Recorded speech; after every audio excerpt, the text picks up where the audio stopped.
hal yang pertama harus kita siapkan adalah mempersiapkan ruangan ya yang aman dan nyaman. Persiapkan minyak. Pertama, kita letakkan tangan kita di kulit bayi agar bayi tidak terkejut. Kita oleskan minyak.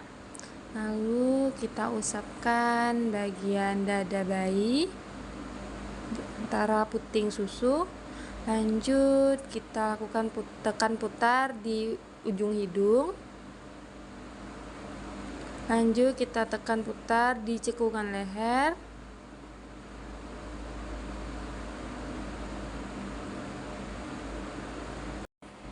Selanjutnya bagian belakang kita usap ya, di belakang antara puting susu. Kita usap. Lanjut kita lakukan cubit sebanyak 3 kali, elus usap ke atas. Cubit ketiga lagi, langsung usap.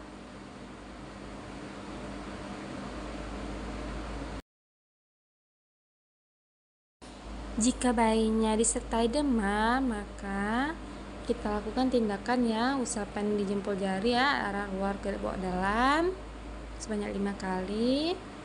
Lanjut bagian kelingking ya, dari dalam bawa keluar sebanyak 5 kali.